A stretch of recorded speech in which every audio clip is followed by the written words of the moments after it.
Thank you so much, Callie, and thank you to Sherelle for having me and to all of you for having me back. It's really lovely to be with you.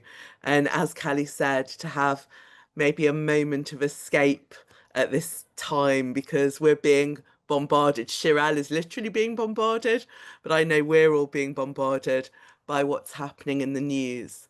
I'm going to take us today, although it's not a complete escape, because I'm going to take us from one time of war to another. Most of today's session is going to be taking place during World War II.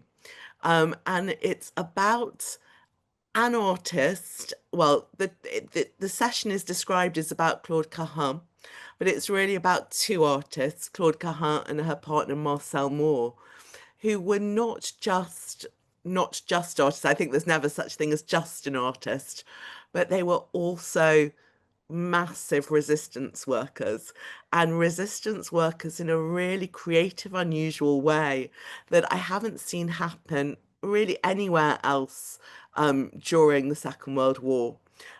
What they targeted and how they targeted was truly innovational and as much a part of their art practice as their creative work. So I'm really excited to introduce them to you.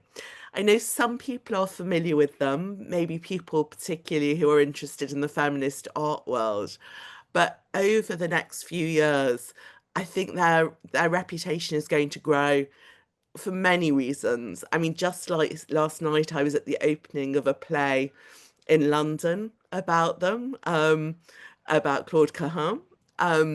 I heard that the British Film Institute is working with some really, really big name actors and directors to put on a film, to create a film about them, which should be released in the next 3 to 4 years. I mean, it's not yet at shooting level, but I'm hoping it's going to come out. Their work is being sent, prints of their work. I'll tell you a little bit about the originals later, but prints of their work are now being sent to pretty much every modern art museum in the world.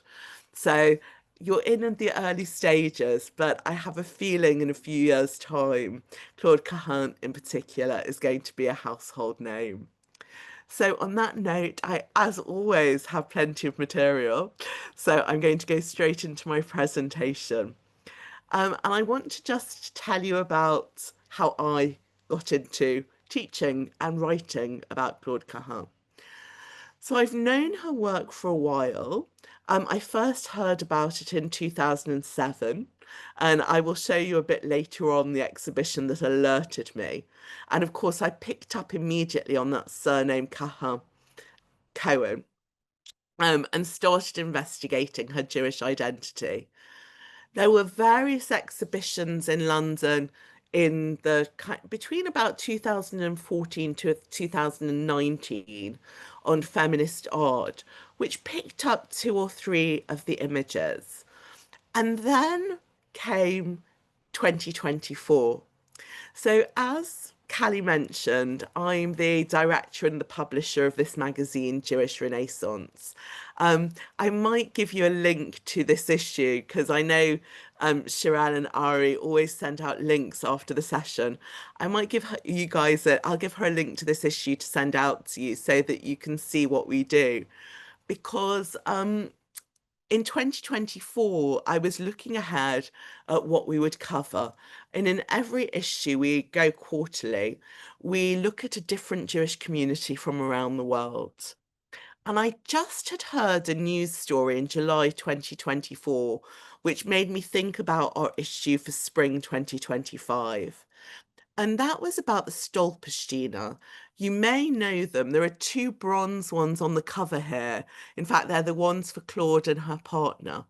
They're stumbling stones and they have been laid outside the homes of people in Europe who were deported to the camps. Until July 2024, they were only ever placed at the last known addresses of people who were deported and murdered.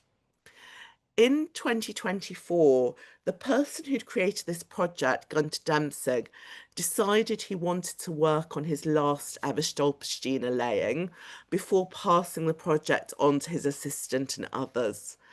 And he decided that he wanted to do the Channel Islands because no one ever talks about the Channel Islands as a site of the Holocaust, but there were concentration camps, there were imprisonments, and in fact, there were deportations to, amongst other camps, Ravensbrück, Bergen-Belsen, and Auschwitz. I became involved in that point, and they laid the first 24 Stolpsteine in the Channel Islands in July of 2024. One of our photographers, an American photographer, Marissa Roth, who's now living in London. She's actually a Pulitzer Prize winning photographer. She worked for a time in California for the LA Times and for then in the East Coast for the New York Times, but she's now based here with us. She was commissioned to photograph the laying of the Stolpersteine. And in fact, in this issue, we have some of her photographs from that moment. And two of the stones that were laid were, as I said, were for Claude Cahun and Marcel Moore, who actually survived and returned to their home. And this was a big break. It was a kind of new thing for the Stolpersteine project. I was very, very interested, having known about Cahun for a while, and we decided that this April, May was, well, May the 8th actually was the official anniversary. It depends which island, but the 8th, 9th, and the 16th of May were the anniversaries of the liberation of the islands, the 80th liberation. So we decided to make our spring 2025 issue about the Channel Islands. I went and I led a tour. I worked with various academics who've been writing books. I took the first ever Jewish group to Alderney, which is where the concentration camps are. We were actually the first group ever to say Shiva there, for the pretty much, I mean, this is a rough number, but the latest review thinks over 1,000 people died there, including some French and Algerian Jews. So it was really a significant thing. And I think of my whole career, in some ways, it was the moment that felt to me like the most important thing that we did to bring the general stories of the Jews in the Channel Islands and others in the Channel Islands to the greater public. There's been a big resurgence now of interest. In fact, there was a BBC series a few days ago. But I want to stick tonight. I mean, I might another time I could talk all about the islands, but I want to stick tonight with a story that first got me interested, which is Cahun's. She's probably now the most famous person on the islands from those war stories. Although that still means the average person on the street, even in Jersey, even near her home, has not heard of her.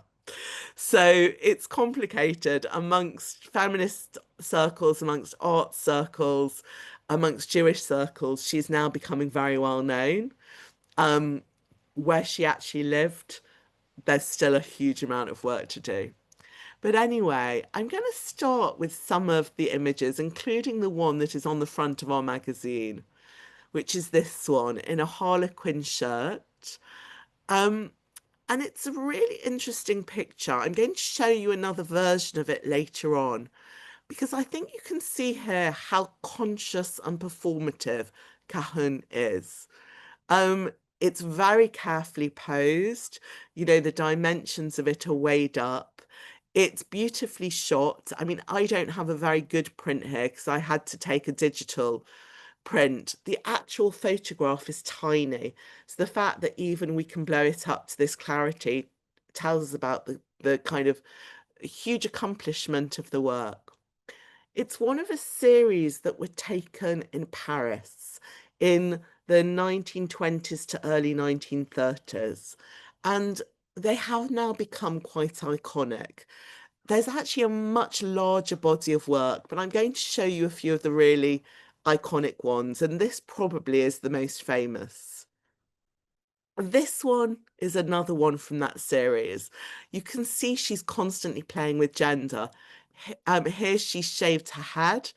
She's wearing a masculine suit, but here she's almost looking like a baby doll. She's playing with femininity.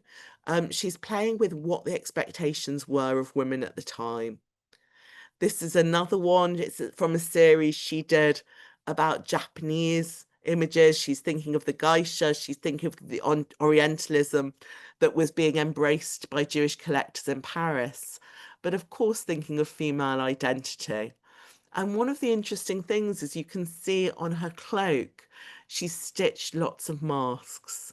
One of the things that she is known for is masking.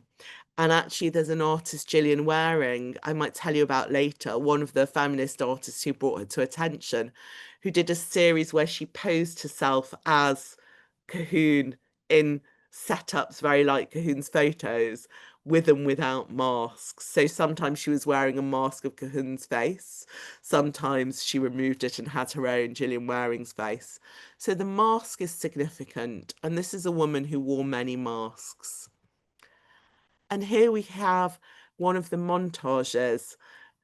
As a photographer, not just she, but her partner, Suzanne or Marcel, who I'll tell you about, were very clever. I mean, they collaged, they montaged, and here there's a double layer of her looking at herself. This is one of the images that actually brought down the wrath of the Nazis. Again, I'll come to that a little bit later on. And I'll just, for now, finish this kind of series with this one, which is, again, another of their very famous ones, ultra feminine, but posed as a bodybuilder. And on her shirt is written, "I am in training," in English. So, and you can see the hearts on her cheeks, on her leg. So there's huge plays that she does with gender. These photos were only ever displayed in one tiny exhibition in a bookshop. Um, they weren't well known at the time, but then in the early 30s, well, in the late 20s and early 30s, Cahun published books of her work. There were two notable ones by 1933 that were published. One is Heroines, where she took on various great women throughout history and wrote her versions of their story, and one called Disavowals, which was more memoiry. And in both of those, she used some of these photographs. And that's actually how they really got known. They also appeared in some of the books by others of the surrealists. So they were known a little bit in Paris in the late 20s and 30s.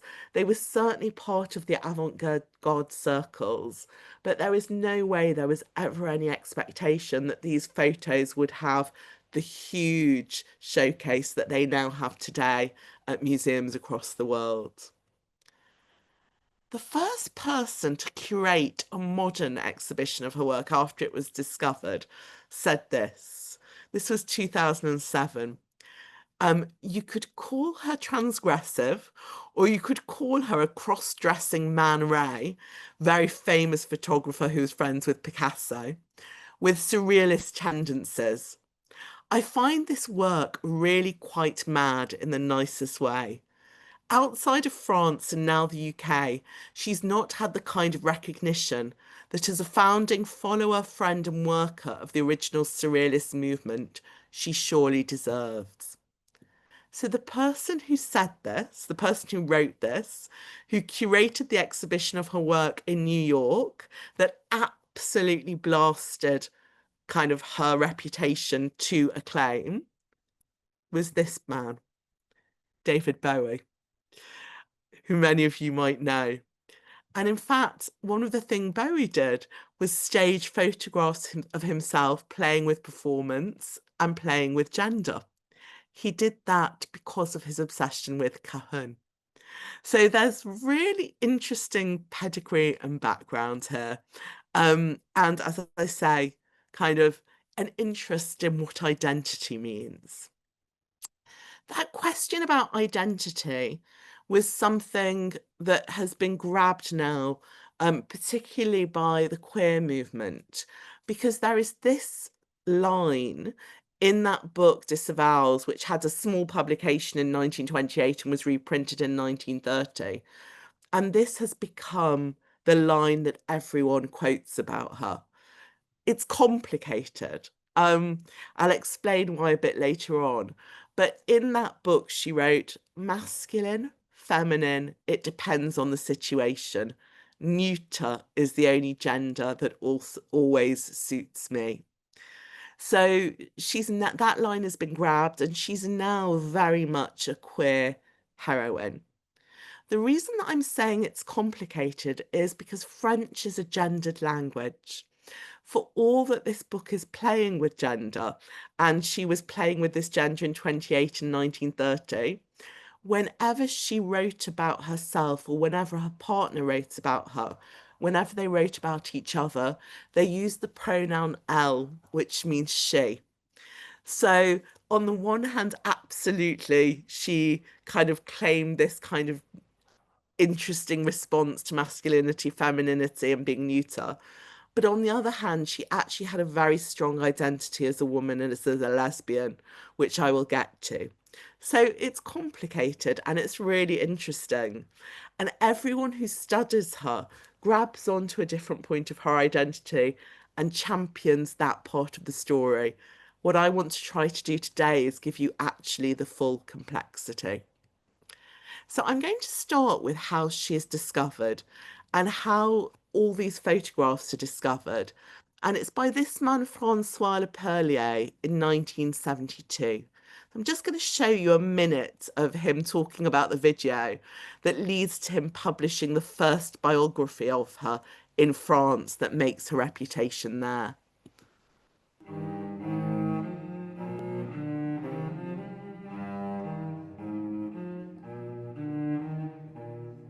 J'ai trouvé par hasard un vieux catalogue des éditions José Corti que j'ai feuilleté, et dans ce catalogue apparaissait un livre, Aveu non avenu, de Claude Cahun. À l'époque, j'ignorais tout de Claude Cahun et je prenais cet auteur pour un homme, je pensais que c'était un homme. Et j'ai eu ce livre, et en ouvrant ce livre, je suis tombé sur des photomontages superbes. Et là, j'ai vu beaucoup d'autoportraits, un visage de femme qui revenait régulièrement. J'ai lu ce texte, j'ai commencé à avoir une intuition que c'était une femme, même si rien ne le laissait penser dans le texte lui-même. Et voilà, j'ai décidé d'en savoir plus sur ce personnage, et j'ai envoyé une annonce dans un journal de Jersey où Claude Cahun était morte, donc en 1954. J'ai fini par retrouver l'antiquaire brocanteur qui était arrivé à la fin de la vente de à la vente des biens de Suzanne Malherbe, donc après la mort de Claude Cahun, après la mort de Suzanne Malherbe. Cet antiquaire qui donc avait acheté un certain nombre de lots de livres, de lots de documents, de lots de photographies, évidemment pour rien du tout. J'ai ouvert ces cartons, j'ai ouvert ces boîtes à chaussures où il y avait l'œuvre photographique de Claude Cahun. Et là, j'ai découvert l'ampleur du travail photographique de Claude Cahun. Ça m'a renforcé dans l'idée de faire la biographie, de réaliser la biographie. Claude Cahun, elle est née. Okay, I'm going to stop it there. Because he's really interesting. He did a major thing to discover and write about her, but there are multiple problems with what he did. Okay. So on the one hand, Francois Le Perlier championed her, but on another, can you hear that he kept talking about self-portraits?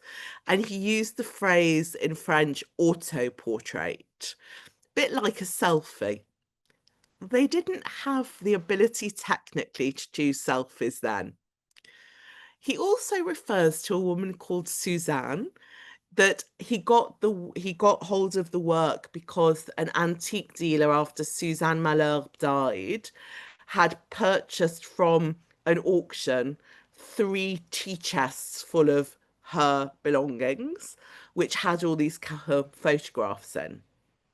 So Suzanne Malherbe was actually the person behind the camera. After Francois Le Perlier kind of made this discovery, he worked with the people at Jersey Heritage, including someone who's now a friend of mine, Louise Downey, who then was the lead archivist. She's now the head of curation there. And Claire Furlan, who was then a PhD student. And they went through all the material and translated it. And what I'm going to show you, first of all, the most important thing is they found far more material than the surrealist photographs. They found the material which enables us to talk about her as, and them, both of them, as resistance heroines. But also, um, they found kind of lots and lots of photographs other than the ones that had been in the avant-garde shows and catalogues and collages, including this one. Okay, this is Marcel Moore or Suzanne Malherbe. So Claude Cahun is an alias for Lucy Schwab, Marcel Moore an alias for Suzanne Malherbe. And as you can see, when they were setting up the shot that was eventually taken with Claude, it was originally posed with Marcel. So the question becomes, the photograph with the photograph with Claude is much stronger. Is that because Claude is the performer and it's stronger because it was Marcel framing the shot and she is really the skilled photographer who should receive the credit for the photographs with Claude her model? Or is it that Claude is just using Marcel to pose because Claude has the photographer's eye? She's the one who's framing everything. And then all that Suzanne will do is press the button. And that is the debate throughout. So Francois Leperlier did not give Suzanne any credit as a photographer. And now throughout the world, you hear the phrase Claude Cahun, the photographs of Claude Cahun. But actually, I think it's really important. And in the second book that was published, Louise Downer's, they were both credited. I would say not it was that Suzanne was the photographer and Claude the model. I think they're all a collaboration. So I'm actually going to talk about them as a partnership. My interest is in Cahun because she's the Jewish one, but I think they are both incredible women, and nothing that they did could they have done without each other. So here they are when they were young. This is Lucy is here with the curly hair and the cat, and here is Suzanne. You can see Suzanne is a couple of years older.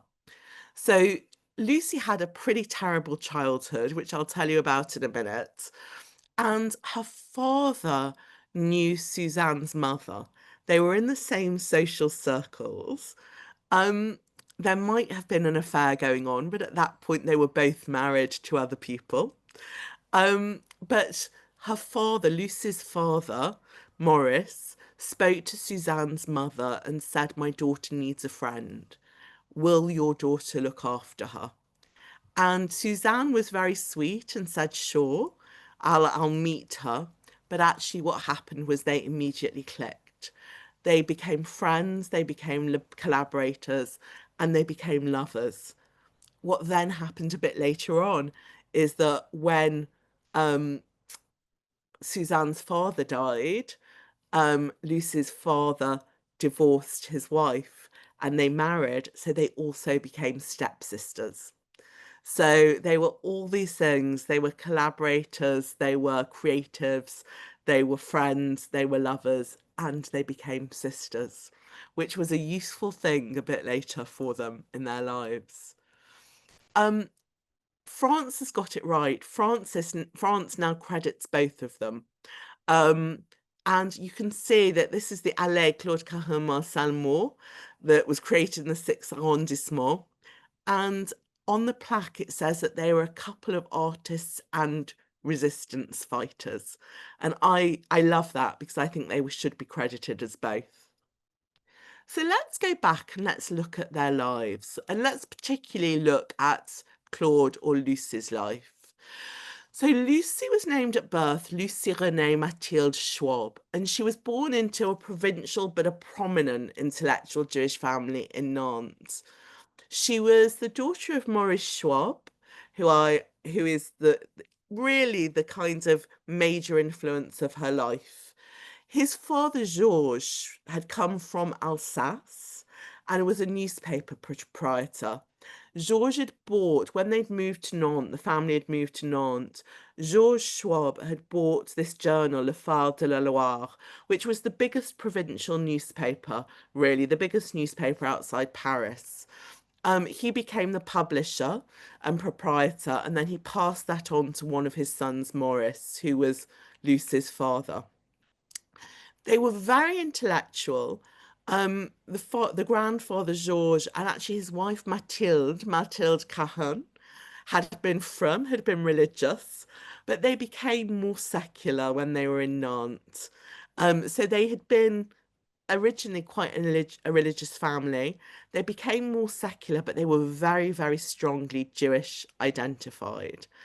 And I actually think that it's that family background that makes her willing to be the resistance worker and the propagandist. So Maurice had another brother. So Maurice becomes the proprietor of La Fère de la Loire. His brother Marcel, and can you hear that name Marcel, which Marcel Moore or Suzanne eventually takes on? Marcel is a French symbolist writer, and he's best known for his short stories. He's thought of the father of surrealism, and he's a big influence actually on lots of the South American writers, particularly Borges. He's a friend of Proust, of Manet, of Rodin, and of the L'École Juive, the Jewish school of Paris who are living in Montparnasse, all those artists and writers, which include people, by the way, like Chagall and Modigliani. He reads English fluently, and he occasionally helped English writers translate their work into French. And these two men, Marcel and Maurice, are really key in Claude's development because her mother, who wasn't Jewish, her official name is Victorine, but she went by Marie Antoinette, like the Queen Marie Antoinette, who said, let them eat cake. But Marie Antoinette Corbebès was not only not Jewish, she wasn't well. She had a very, very severe mental illness. And by the time that Lucy was 4, she was committed to a sanatorium and she only came out for brief periods of respite. But she had several mental breakdowns and she was really a terrible mother. I'm not just saying that because of other people's portrayals, but because of how Lucy writes about her too. She was angry, she was aggressive, she was mad, she was distant. From when she was committed, Lucy barely saw her. You know, it was a really difficult relationship. So her grandmother Mathilde became her main leading influence, and Mathilde was a strong Jewish woman and brought her up as a strong Jewish woman. And these two men, Marcel and Maurice, the two brothers, became her intellectual heroes and who she modelled herself on. Marcel at the time was working a lot with Oscar Wilde, and he was actually the person who translates Wilde's Salome into French. He was working with English writers, translating them into French. And those of us who were with me last week to look at Sarah Bernhardt, you'll recognise the poster for the production of Salome that first happened in Paris that Marcel worked on. It's Mucha, the person who did the Sarah Bernhardt Art Deco posters. And in fact, later on in the second version of it, Sarah Bernhardt would take the lead. Marcel died, though, in 1905. So, in the early years, until Lucy is 9, he's a major influence. But he dies in 1905. And his death coincides with a new inquiry in the Dreyfus trial. Again, I talked a little bit about Dreyfus last week, Captain Alfred Dreyfus, who is accused of treason falsely. He's Jewish, he's from Alsace, he's Alsatian, like the Cahun and Schwab family, which is a link between them. And we're talking 20, 30 years after the Franco-Prussian War. He's accused of betraying the French to the Germans. It all ends up being false, but there's a cover-up. He's imprisoned. There are multiple trials, and it causes massive anti-Semitism. So Marcel dies, and Marcel's death really affects Maurice. And the Dreyfus trial, there's another inquiry, and Morris is kind of freed from his inhibitions at this point. He's bereaved and he's angry, and he becomes the first major provincial newspaper proprietor to back Dreyfus. So he writes personal op-eds, and his newspaper champions Dreyfus and decries the anti-Semitism of those involved in the cover-up. This is not popular. And Lucy has a terrible time at school. I've said here incidents of an anti-Semitic nature, but one of them is that she was bound, the girls caught her bound to a tree and threw gravel at her, like little bits of stone. And actually, she carried some of the scars from that for the rest of her life. It's a terrible experience, and Maurice wants to continue challenging anti-Semitism and championing Dreyfus, but he's very aware of the toll it's taking on Lucy. So he takes her out of the school in Nantes.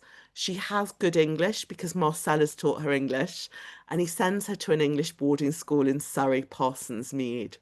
So that photograph you saw, which said I am in training, is written in English because she's become a complete Anglophile. The place she is happiest is in England. And in fact, throughout that time when she's at the boarding school, the family holiday on Jersey, because the island of Jersey and the Channel Islands are between France and England. So it's a good place to meet. And then whenever she goes back to Nantes, the one friend she can rely on who will support her against all these anti-Semitic bullies is Suzanne Malherbe, her friend Suzanne. Suzanne and Lucy really develop a relationship that is forged in this cauldron of pain. The Dreyfus trials continue for a while, and it's just horrendous.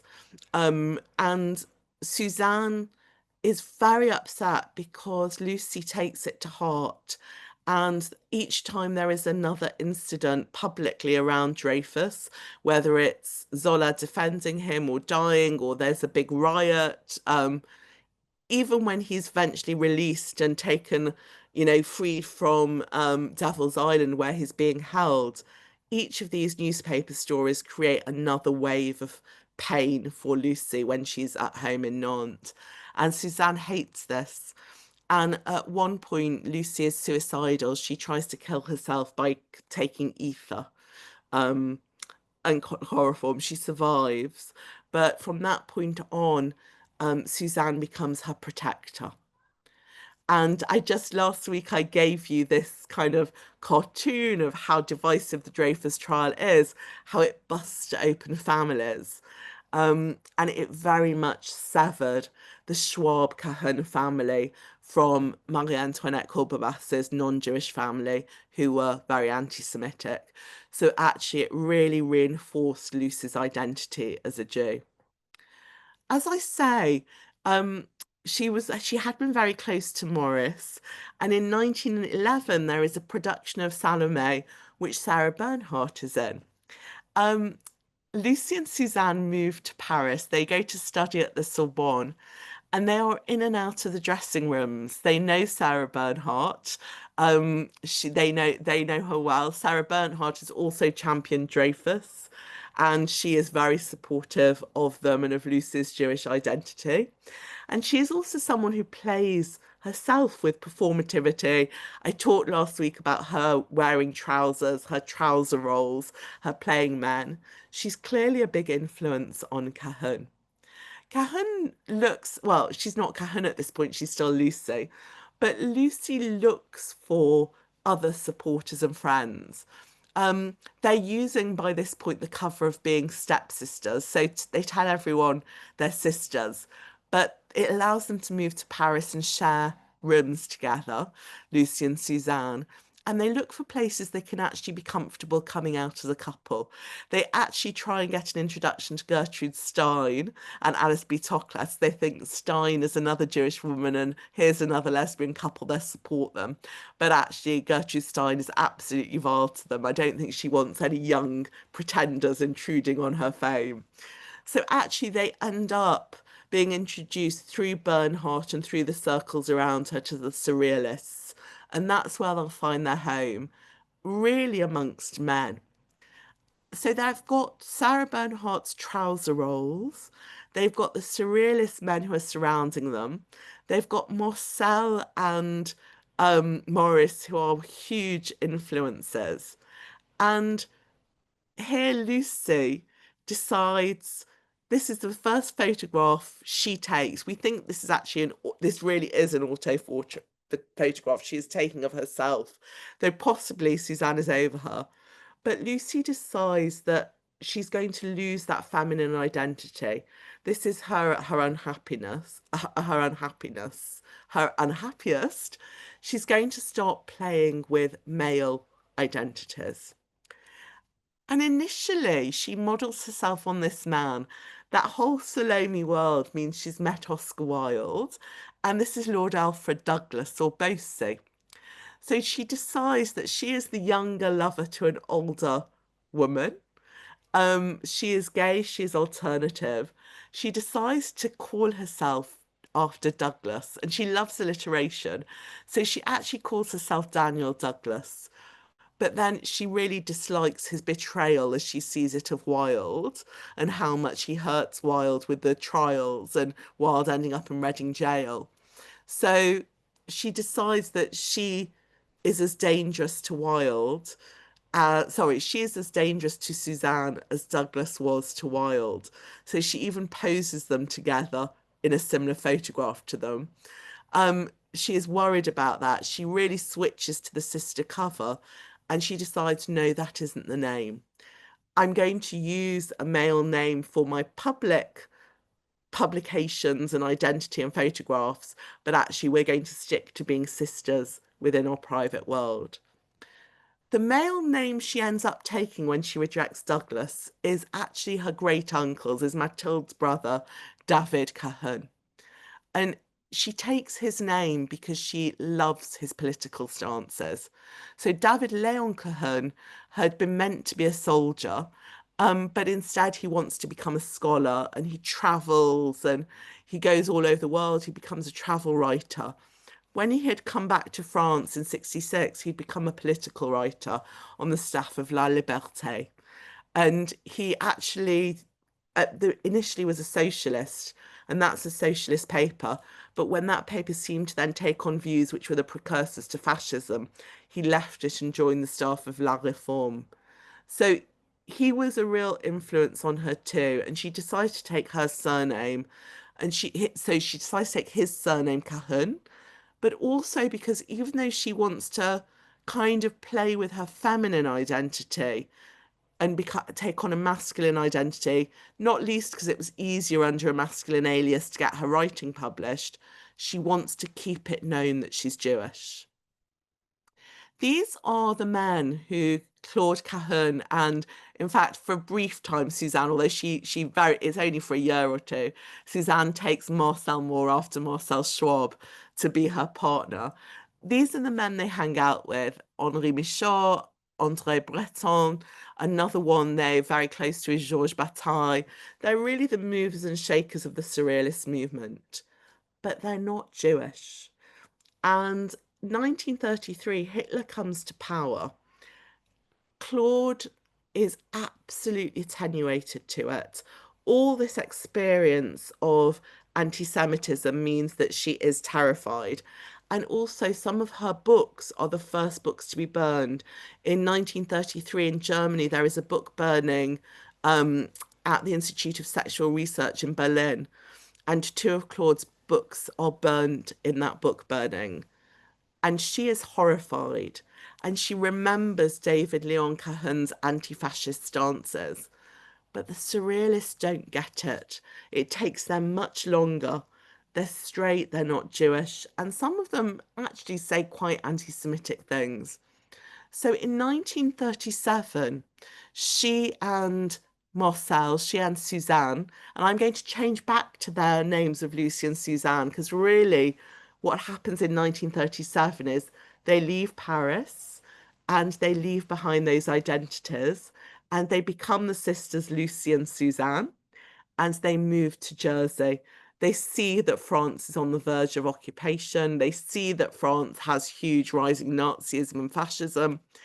and they go to the place where they took all those summer holidays as children. It's somewhere they loved. So this is where they are. So you can see here, here's the United Kingdom, here's the English Channel, and here's France. The Channel Islands are much closer to France than they are to England. And in fact, Jersey is the closest. So here is Jersey. I've got another map which gives you a bit bigger. So this is the Gulf of San Malo.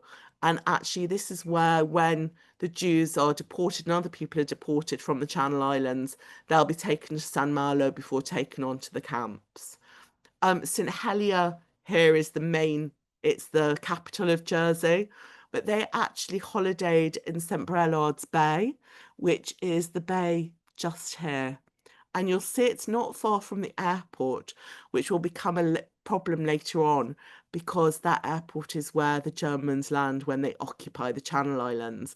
And in fact, they are very, very dense. Like the places they occupy is St Brelard. They're very densely occupation right near where they live. They originally stay in the hotel they stayed at childhood, but then they moved to La Roquaise. They buy La Roquaise.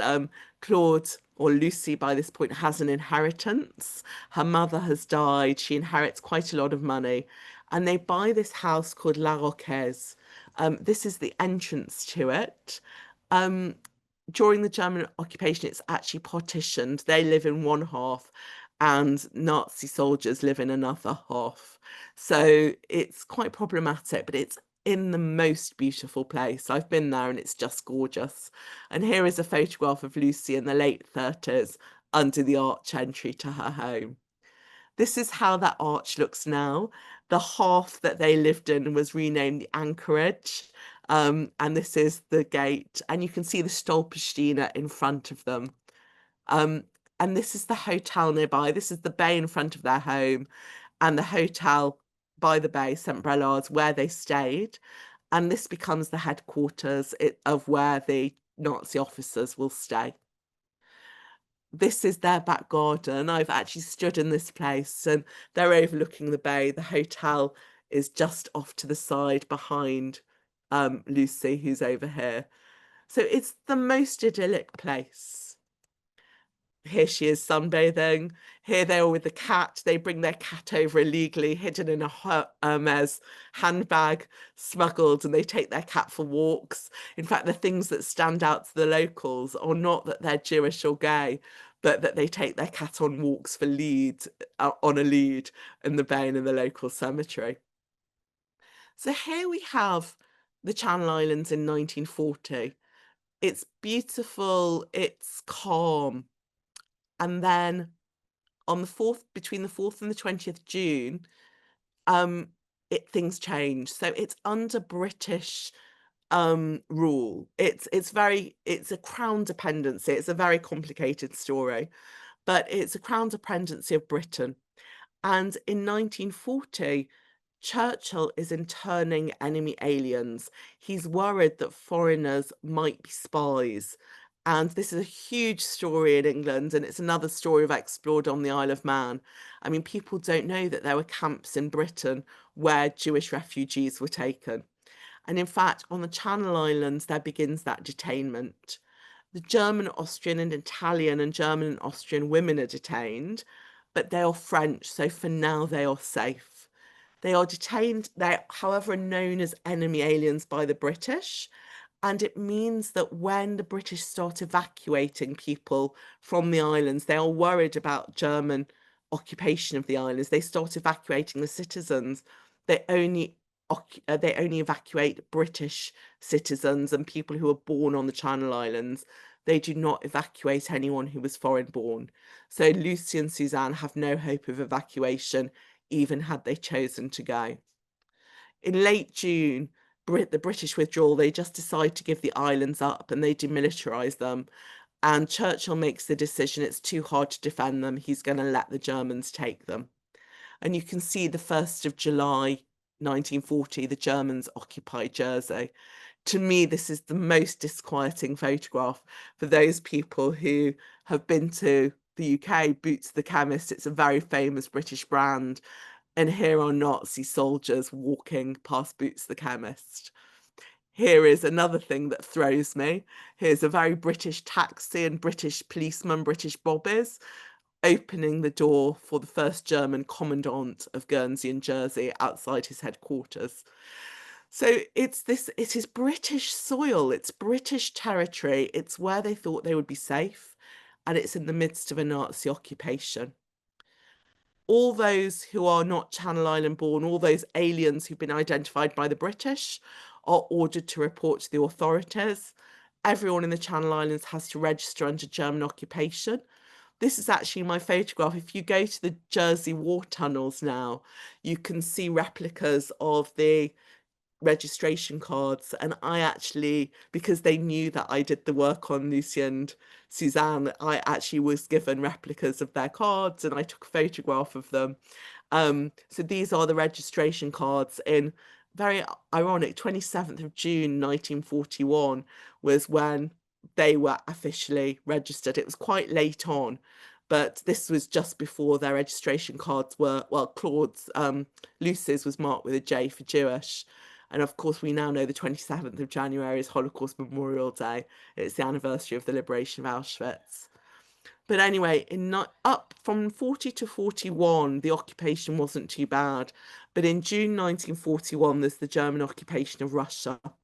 And Hitler decides he's going to really increase the fortifications of the Channel Islands. He's very proud of having British territory. He sees the next invasion as into Britain, and the Channel Islands are going to be the jumping off point.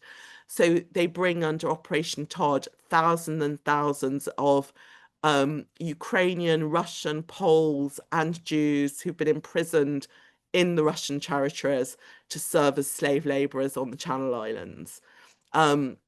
Again, this is a massive story, which is a whole other session sometime. But Suzanne and Lucy find one of those slave labourers who's escaped and is in a terrible condition, a Ukrainian one, and they hide him and protect him. So that is something alone for which they could have been deported or murdered. It's a massive risky thing to do.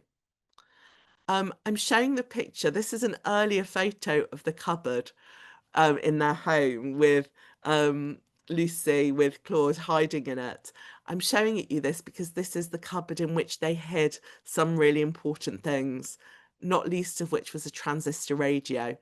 So one of the rules, the Nuremberg laws were introduced on the Channel Islands. So there were all the Nuremberg laws for Jews. There were also restrictions on the islanders. Between 40 and 41, 17 different layers of restrictions were brought in on the islanders. And one of those was no one could own a radio. And this was the cupboard in which actually they hid their transistor radio. They listened to broadcasts from the BBC. They lived next door to German soldiers. The hotel 2 minutes from them was full of Nazi officers. The beach in front of them that I showed you was prohibited for islanders. It was the beach where the German soldiers were given as their beach. You know, they saw the Nazis all the time. They saw the Germans all the time.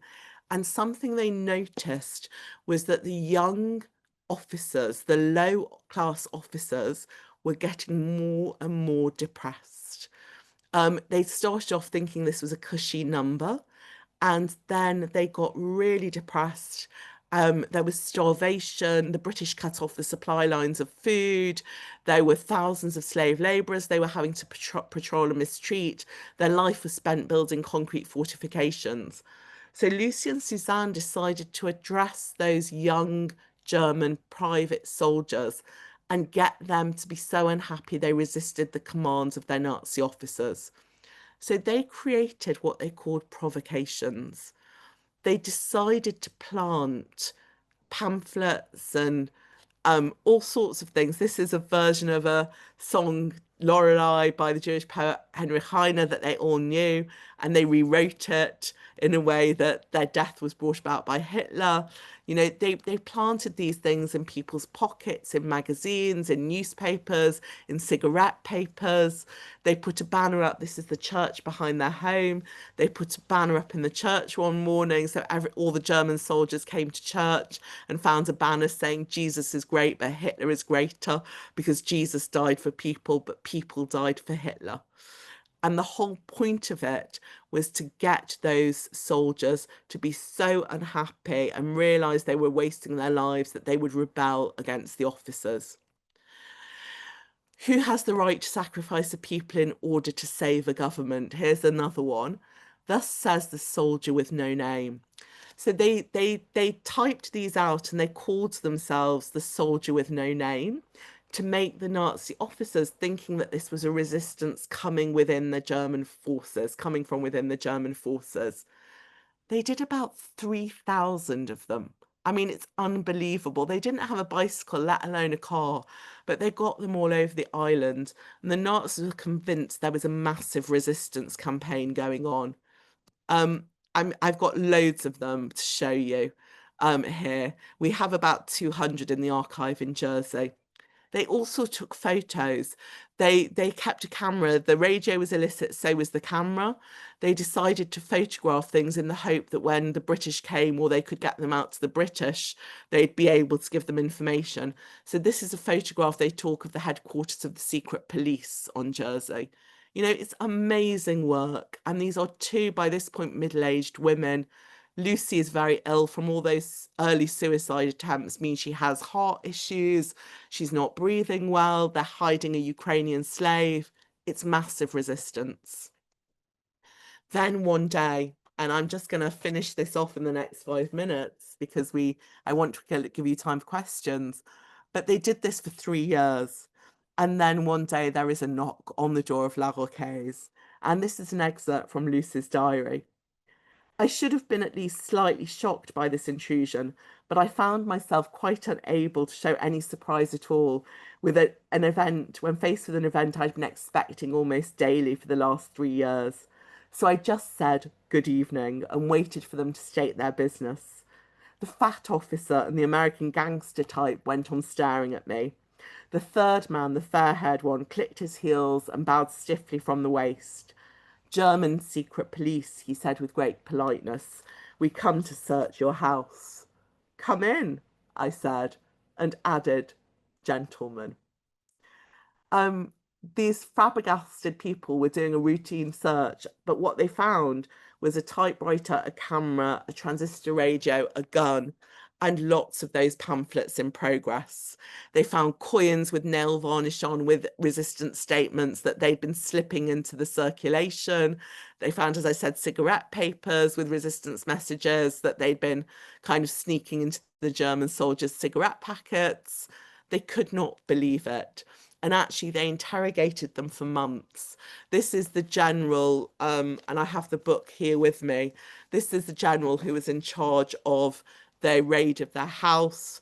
He found out, you know, all this material that he decided was pornographic. He confiscated their art. There was a Braque, a Picasso, and a Matisse that we have no idea now where they are because they got taken by him. And he was horrified by their photographs. And they were interrogated and interrogated for months in prison because the Nazis were convinced that these two women were doing the bidding of a cell of men who were, you know, controlling them. And they wanted them to give them names. And it took months to believe that it was actually the women. So this is the prison they're incarcerated in. This is a drawing of the prison cell by Lucy and a photograph of the prison cell of Gloucester Street Prison. This is a drawing they made, and we think the large figure is their guard, Otto. We think probably it's Suzanne who did it. She was the graphic designer. They have a terrible time in prison. Lucy is the one who confesses. She's trying to protect Suzanne, and she says it's all my fault. She says, I am on my father's side of Jewish origin. This is why I wanted to do this. But actually, in her post-war diaries, she said, actually, it was more often me who accompanied Suzanne. She was the one who took the initiative, which required the most sang-froid. but the two of them eventually are believed that it is them who are responsible, and they are sentenced. And it's an amazing sentence. So I'm just going to read you the sentence. They're tried as political prisoners in November 1944, and they're given 3 sentences: 6 months for imprisonment for owning the camera and the gun, 6 years forced labour for listening to the BBC, and the death sentence for producing propaganda intended to undermine the morale of German forces. And at that point, I mean, Lucy stands up in court and asks them in which order that's to be served. Is she going to get the 6 months first or the death sentence first? The response is, death sentence, you're going to be shot and executed tomorrow. And she says, well, are you going to shoot me twice, once as a resistor and once as a Jew? You know, completely amazing the way she stands up. What actually happens, though, is by this point, France has been liberated, and the bailiff of Jersey steps in and says to them, Nazis, it's not a good look to shoot these women. And he manages to get them to delay and delay. And in fact, they are still alive when Jersey is freed and the Channel Islands are liberated. And on the 9th of May, they are the last political prisoners in Jersey to be released. Here's the liberation of Jersey. And we find out that even in prison, she got German soldiers, Lucy got German soldiers to liberate themselves. And this is a photo of her on liberation that Suzanne took. Can you see the Nazi insignia in her mouth? So this guard, Otto, they turned to be anti-Nazi. They convinced him during the time in prison, and he gave it them on their liberation as a gift, as a thank you for their denazification of him. And this is an amazing photo of her. Here is Suzanne late on in her life as well. They died. I mean, Suzanne outlived Marcel's. Suzanne outlived Claude, outlived Lucy. She died in 72, but she died in obscurity. I told you at the beginning how their fame began to creep in. And actually in Jersey, the way they are known a little bit is in 2020, there was a postage stamp series. And as I started with the Stolpersteiner in 2024. I'm going to finish here because this is their gravestone, and you can see it's in the St. Brilard's churchyard, and you can see the Magen Davids on their gravestone. Actually, Suzanne was not born Jewish, but she considered herself married into a Jewish family, and she took on Lucy's Jewish identity with her. Gillian Waring, this was her tribute to them. She went to their grave and she wore a mask, she wore a cover. But this was me. This was this Holocaust Memorial Day in 2025, April 2025, on Holocaust Memorial Day. I thought I would honour them the Jewish way by laying a stone on the grave, and I said Kaddish for them. And as I did say Kaddish, it was an amazing moment. The sun just came through and lit them up. And I hope today has begun to kind of light them up for all of you. And we've just got a couple of minutes to take some questions. So thank you. Thank you so much. That was incredible. If you do have a question, please put it in the chat. And we thank you to everyone who has already done so. We have just a couple questions. I'd like to start with how we talked a lot about how her queer identity impacted her work, but can you talk a bit about how her Jewish identity can be seen in her work? Absolutely. I mean, it's really interesting because the work that is known is that 1920s Paris work. But I mean, she took photographs of everything and she wrote.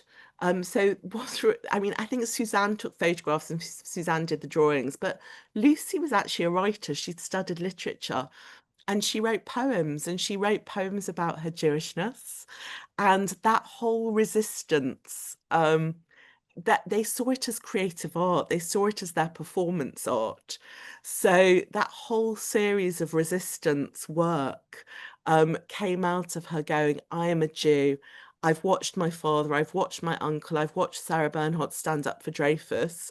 We are going to stand up and resist now. And all those messages, they faked to be German, but I think the influence of the Jewishness is hugely there. They weren't religious, but they were religious enough. We don't think they went to, there was a synagogue that was created on Jersey after the occupation was liberated. We don't think they ever went there. They did know people in the Jewish community, but we do know that it was really important to them, to celebrate the basic things. They lived apart. They didn't go to church to pray. Lucy certainly saw herself as Jewish, and it was Suzanne who created the gravestone with her with the Magen David, and then she was added later. Great. Can you, from the other side, Yeah. talk about how would the Jewish community at that time have understood or accepted queer people like Lucy? Well, it was really complicated. So they didn't that so let's go back to Nantes. So in Nantes, the small community, it was absolutely a no-go. What was very interesting was that the mother, the non-Jewish mother of Lucy, was much more homophobic than the Jewish Cahun and Schwab family. And there is a question about, did the father and stepmother marry because they had been having a long-term affair, or did they actually do it to protect the girls and give them cover? And it could have been both. They were quite supportive. In Paris itself, that they completely left the Orthodox community, but the creative community was very open to plays with sexuality. Sarah Bernhardt herself had an affair with Louise Abema, who we've noted. So she also had some bisexuality, and that's maybe one of the reasons she supported them. But the L'École Juive, all those artists were very open to practicing sexuality. The problem was that they weren't bisexual. So Sarah had had relationships with men as well and would accept it. A lot of those surrealist artists were like, well, if you're open sexually enough to have a relationship with women, we expect you to have relationships with us as well. And actually, there is some suggestion that Lucy was raped by one of the surrealists because they wouldn't accept that they weren't interested in men at all. By the time they got to Jersey, they hid their sexual identity completely. They dressed like little old women with headscarves. They what they had kind of they were known for sunbathing on the beach nude, and that was a bit shocking. But other than that, that was just like, oh, they're Parisienne. But they kind of hid to that, and from that point on to the end of their lives, only their housekeeper Enid knew. She was the person who actually, when they were in prison, looking after the Ukrainian slave worker, and she seemed to be the only person on Jersey who knew they were gay. No one else did. Okay, well, that was fascinating. Thank you so much, Aviva, for telling us all about Claude, and Marcel. And I hope everyone enjoyed this program. Thank you, Aviva. Thank you so much. And just to say, I'm going to give the link to the magazine so you can explore their stories a bit more. There's a lot that I didn't say, but there is also a link to next week. So Virginia Woolf is surprisingly, with Leonard, a little part of the resistance too. So that's where we're going next week. Thank you all so much, and I look forward to seeing you then.